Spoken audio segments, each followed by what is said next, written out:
We live in a world where almost everything has become automated, systemized, and scaled.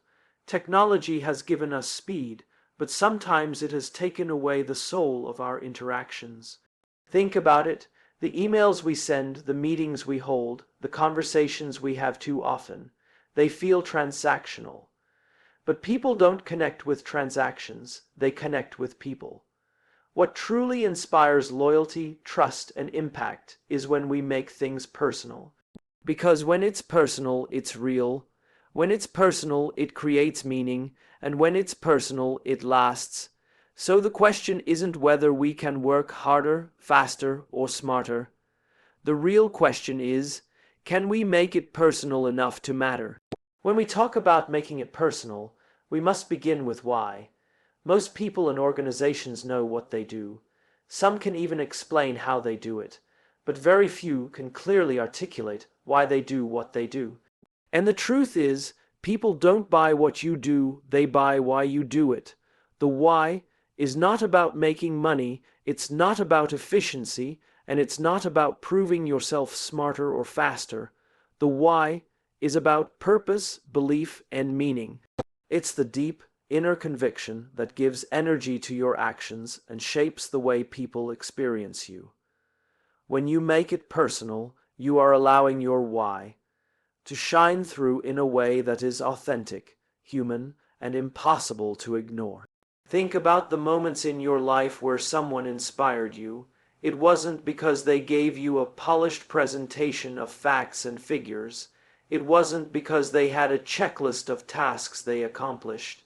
It was because something about them connected with you at a deeper level. They showed you what they believed. They showed you that they cared. That's the essence of starting with why. It's not about convincing others with logic. It's about inspiring them with belief. Making it personal means you stop hiding behind a script and allow people to feel your passion, your values, and your story. Too often, we live in a world where actions are performed for the sake of efficiency or appearance. We go through motions without remembering why we started in the first place. And when we lose sight of our why, our actions feel hollow. But when the why is personal, every word, every decision, and every action takes on new significance. You are no longer just another voice in the noise. You become a signal. People are drawn to that clarity. They trust it. They want to be part of it. Leaders who make it personal by starting with why don't need to push people to follow them. People follow them because they want to, not because they have to. That is the power of aligning your actions with your personal why. It creates a magnetic pull. When people see that what you do is rooted in something deeper than profit, position, or ego, they resonate with it. And resonance builds movements. Consider how we respond to brands, leaders, or even individuals in our personal lives. We remember the ones who stood for something. We remember the teacher who believed in us, not the one who just graded us. We remember the friend who listened when no one else did, not the one who simply went through the motions of politeness. These moments last because they were personal. They revealed a why.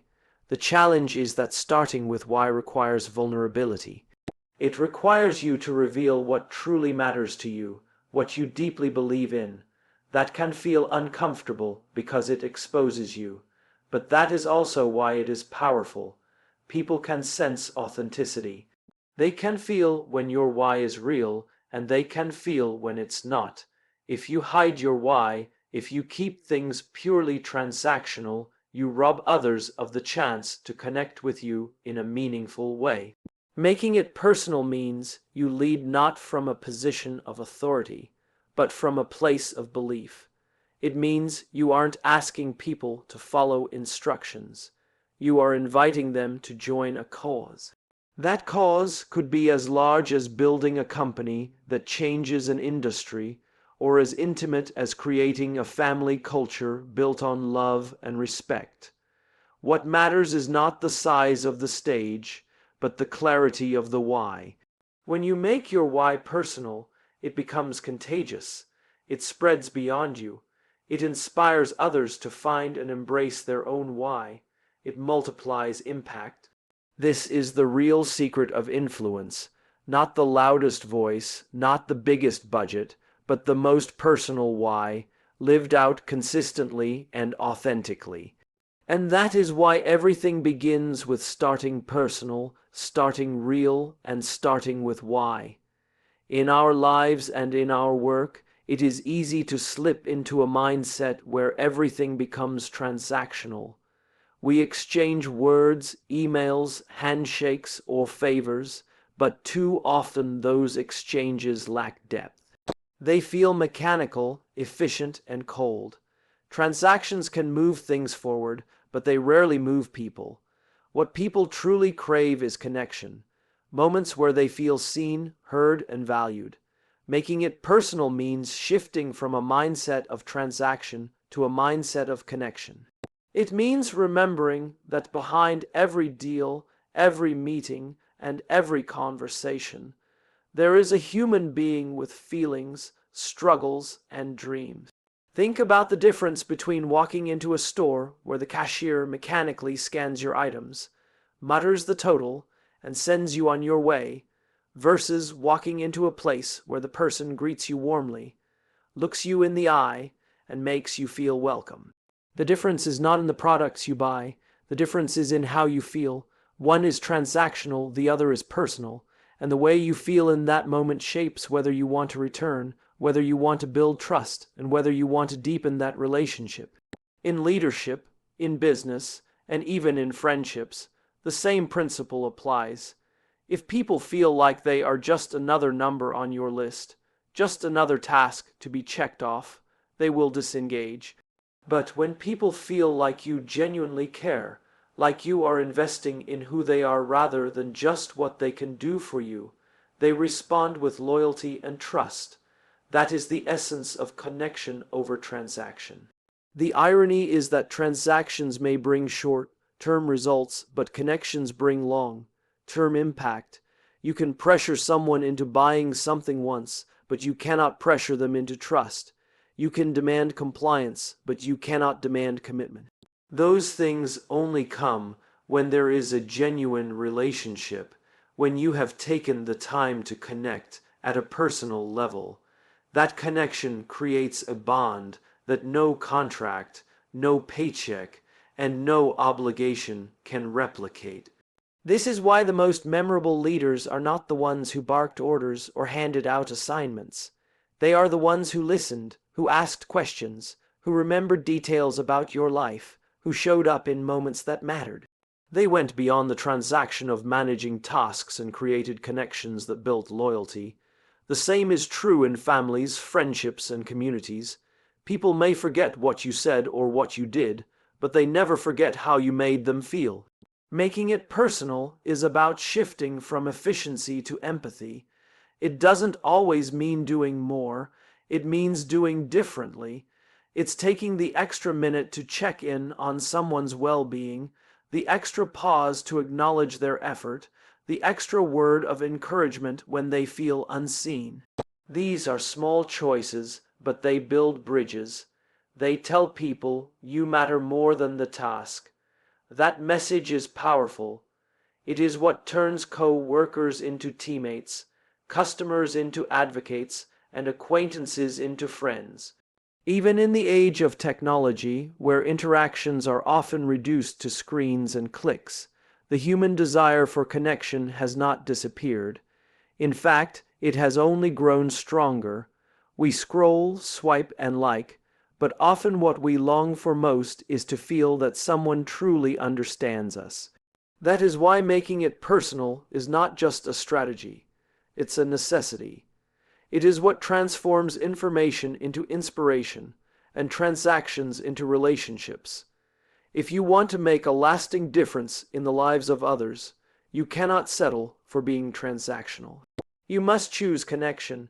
You must choose to engage not just with what people can provide, but with who they are.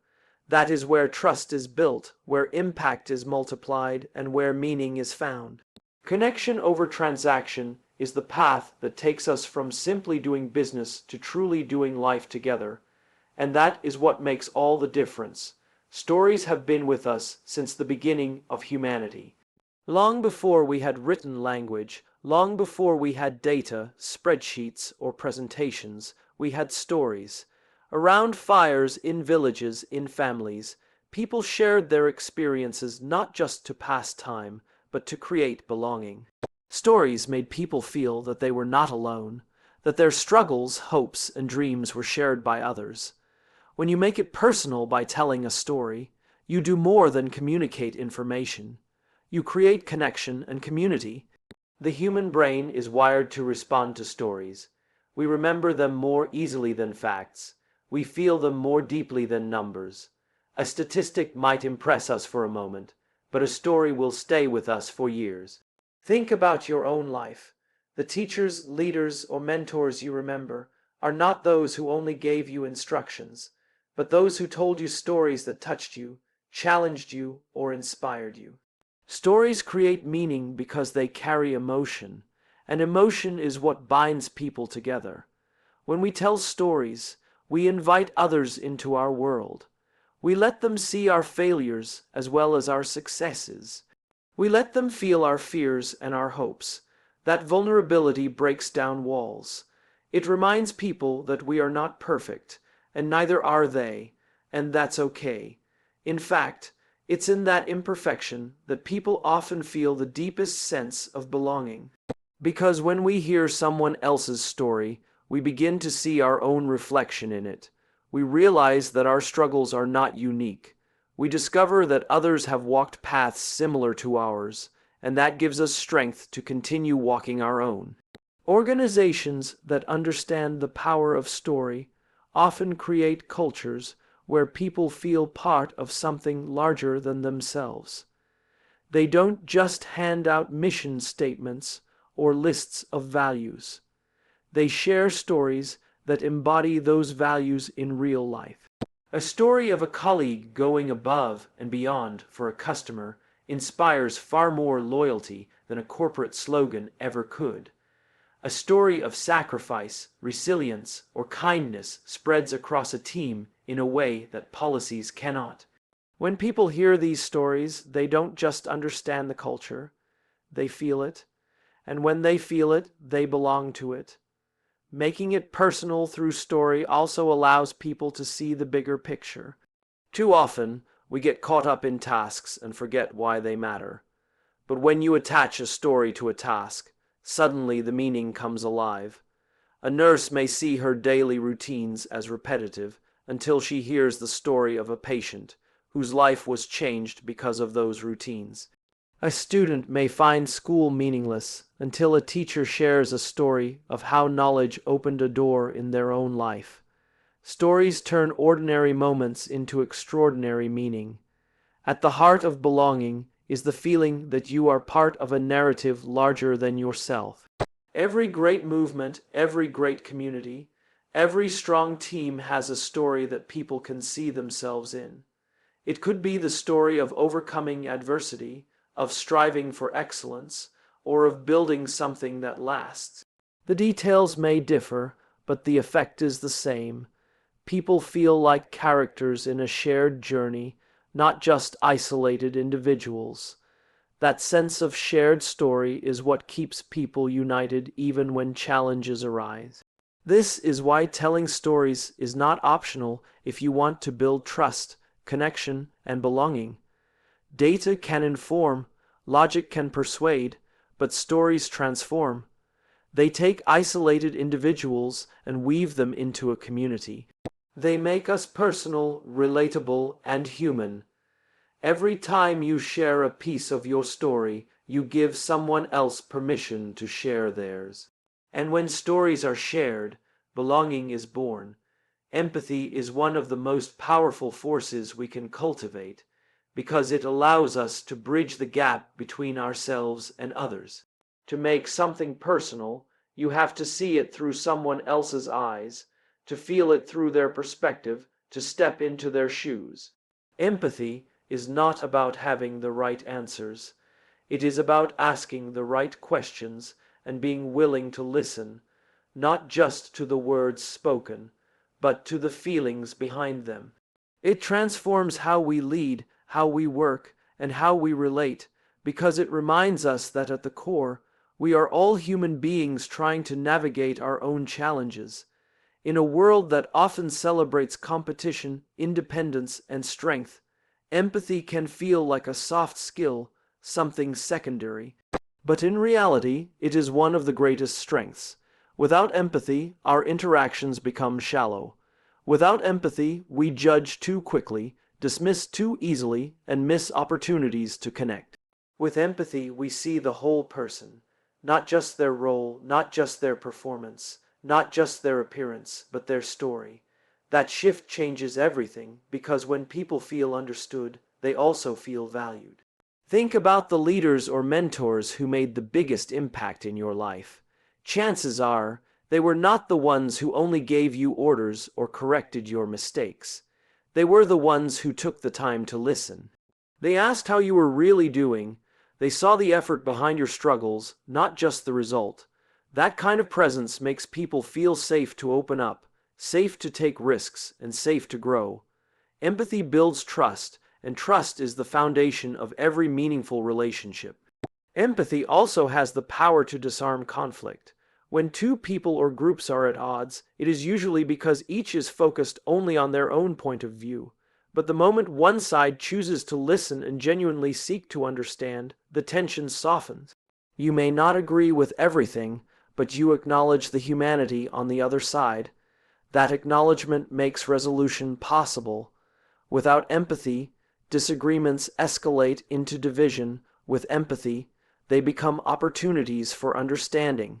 Making it personal through empathy is not just about grand gestures. It's about the small, everyday choices. It's about pausing to ask a colleague how they're feeling before jumping into business. It's about noticing the quiet person in the room and inviting them into the conversation. It's about recognizing when someone is struggling and offering support instead of judgment. These actions don't cost much time or effort, but their impact is profound. They say, "I see you, I hear you, you matter." That message can change the trajectory of someone's day or even their life. Empathy is also a two-way street.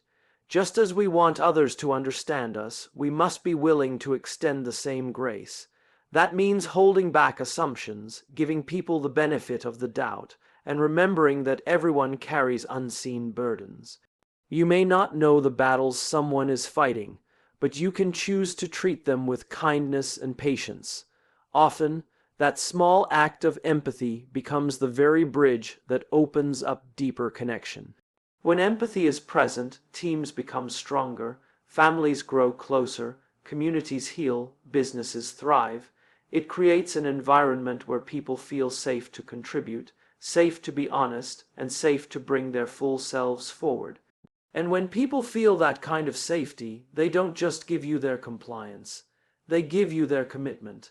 They show up with their hearts, not just their hands. That is the power of empathy as a bridge. It doesn't erase differences, but it allows us to cross them together. Authenticity is one of the rarest and yet most powerful qualities a person can embody. In a world where many wear masks, adjust their personalities to fit expectations, and project polished images to impress others, authenticity stands out like a beacon. To make something personal, you have to be real. You cannot inspire genuine trust by pretending to be someone you're not. People are remarkably good at sensing when someone is putting on an act, and just as quickly as trust is gained, it can be lost if authenticity is absent. When you choose authenticity, you give others permission to relax, to lower their own defenses, and to be themselves. It creates an environment of honesty where people feel safe to express what they really think and feel. That safety is what builds trust, because trust cannot exist in an atmosphere of pretense. Trust thrives in the presence of consistency, honesty, and alignment between words and actions. If what you say matches what you do, and if who you are on the outside reflects who you truly are on the inside, people will believe you. They may not always agree with you, but they will trust you. The challenge is that authenticity requires courage. It is much easier to hide behind a role, to say what people want to hear, or to act in ways that protect your image. But when you do that, you create a gap between your true self and your presented self. Over time, that gap becomes exhausting to maintain. Authenticity closes that gap. It frees you from the burden of acting and allows you to live with integrity. People are drawn to that freedom because deep down, everyone longs for it. Consider the leaders who leave a lasting impact. They are rarely the ones who looked flawless or never admitted mistakes. They are the ones who were honest about their struggles, transparent about their doubts, and willing to learn openly. Their authenticity made them relatable. Their imperfections did not weaken their influence. They strengthened it because people could see themselves in them.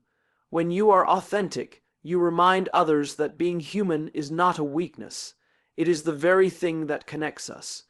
Authenticity also strengthens relationships beyond leadership. In friendships, partnerships, or family, the most meaningful bonds are formed when people show up as their real selves. When you don't have to filter your every word or hide your feelings, you can build something lasting. Pretending may win approval for a moment, but authenticity wins trust for a lifetime. And trust, once earned, becomes the foundation for everything else: collaboration, loyalty, forgiveness, and love. There is also another dimension to authenticity: consistency. It's not just about being real in private and different in public, or being honest when it's convenient and hiding when it's not. Authenticity means showing up the same way, whether people are watching or not. It means your character is steady, not shifting based on circumstance. When others see that steadiness, they feel secure. They know who you are and what you stand for. That predictability builds deep trust, because people are never left guessing where they stand with you. Of course, authenticity doesn't mean saying everything that comes to mind or ignoring tact. It doesn't mean disregarding wisdom or sensitivity. It means aligning your words, actions, and values in a way that reflects your true self. It's about honesty, but also about responsibility. The most authentic people speak truth with respect, admit faults with humility, and share victories with gratitude. That balance creates not just trust, but admiration. When you strip away the layers of image, the strategies of manipulation, and the pressure to perform, what remains is your true self. That is where real connection begins. People don't need you to be perfect. They need you to be authentic. They don't follow perfection. They follow honesty, courage, and consistency. Authenticity may not always be easy, but it will always be worth it, because it is the only path that builds trust that lasts. At the end of the day, everything we do comes down to one question: does it matter? We spend so much of our time working, talking, planning, and striving, yet often we forget to ask ourselves if our actions are leaving a mark that lasts beyond the moment. To make it personal is to make it matter, because what is personal always carries meaning. It goes deeper than checking off tasks or achieving surface-level goals. It is about creating something that resonates, something that people remember, something that continues to live on in the hearts and minds of others long after the moment has passed. When you think back on your own life, the things that mattered most were rarely the biggest accomplishments on paper. More often, they were the conversations that changed your perspective, the encouragement that kept you going, or the moments of kindness that made you feel valued. These experiences mattered not because they were grand or impressive, but because they touched you personally. They connected to your story. That is the essence of making it matter. It is about ensuring that what you do is not just efficient or impressive, but meaningful. We live in a culture that often rewards speed and productivity. We are told to do more, achieve more, and collect more. Yet, at the end of the day, volume without meaning leaves us empty. You can accomplish 100 tasks and still feel unfulfilled if none of them truly mattered. On the other hand, one meaningful act, one conversation, one decision, one genuine gesture, and outweigh months of busy activity. What matters is not the number of things you did, but the depth of impact they carried. Making it matter requires intention. It means pausing before you act and asking yourself why this matters and for whom it matters. It means aligning your energy not with what is urgent, but with what is meaningful. That shift changes how you approach your work, your relationships, and your daily choices. Instead of rushing through the motions, you invest yourself more fully. You look for opportunities to leave people better than you found them, to add value instead of just passing time. That is what creates legacy. Leaders who make it matter are remembered not for their titles but for their influence. They are remembered for the ways they lifted others, for the culture they built, for the values they lived out. Their impact was personal, and because it was personal, it lasted. Families that make it matter are not defined by wealth or status, but by the love, care, and memories they create together. Communities that make it matter are not measured by size, but by the sense of belonging and purpose they foster. In every arena, what endures is not what was most efficient, but what was most meaningful. To make it matter, you must also be willing to prioritize depth over appearance. It is easy to impress people for a moment. It is harder to truly touch them for a lifetime. That requires consistency, vulnerability, and authenticity. It means showing up even when it's inconvenient, keeping promises even when they cost you something, and choosing to contribute rather than consume. These actions may seem small, but they matter because they are real. And real things endure. The truth is, none of us know how much time we have. Each day is a chance to decide whether we will simply pass through it, or whether we will leave it better than we found it. Making it matter is about refusing to waste that chance. It is about ensuring that the energy you pour into the world has a purpose, that it connects with people on a personal level, and that it leaves a ripple that continues long after you are gone. To make it personal is to make it matter, and to make it matter is to create something that lasts.